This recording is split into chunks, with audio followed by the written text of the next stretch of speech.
عزیز دوستوں اور بھائیوں، خارش کی بیماری سوکھی خارش ایسی ہے کہ جو کوہل کی شکل اختیار کر لیتی ہے،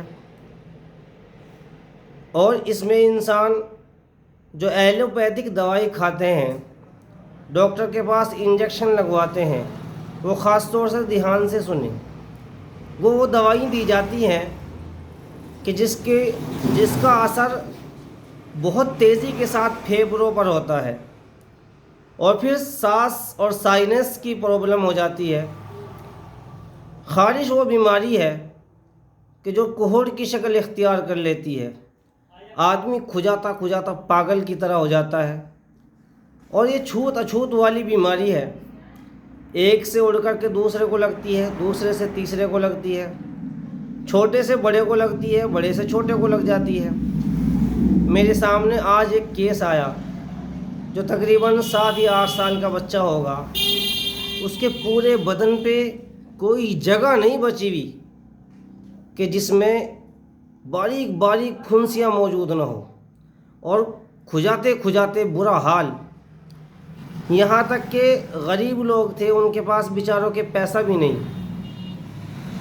جب میں نے اس کو دیکھا، بچے کی کنڈیشن دیکھی، تو میں خود بلا گیا، اور میں نے اس کو بغیر پیسے کی فری دوائی دی۔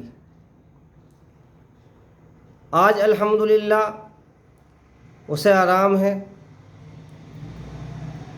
تو اس لیے میں کہہ رہا ہوں کہ اس کی زیادہ سے زیادہ جلدی سے توجہ دیجیے۔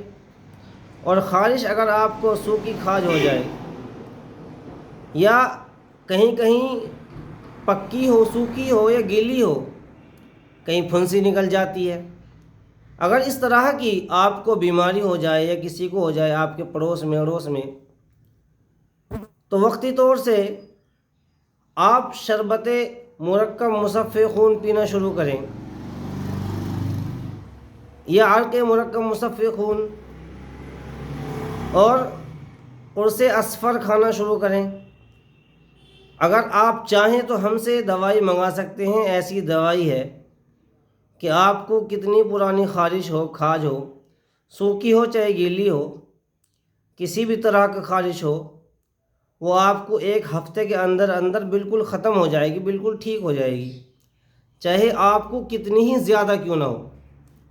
اور آپ یقین کیجئے، ہم آپ سے محبت کے دائرے میں کہتے ہیں کہ آپ ہم سے کسی بھی بیماری کی دوائی منگائیے اور اسے استعمال کر کے دیکھیے، کہ جو یہ کہتے ہیں کہ دیسی دوائی آرام نہیں کرتی یا دیر سے آرام کرتی ہے، آپ یقین کیجئے، دیکھیے کہ آرام کرتی ہے کہ نہیں کرتی۔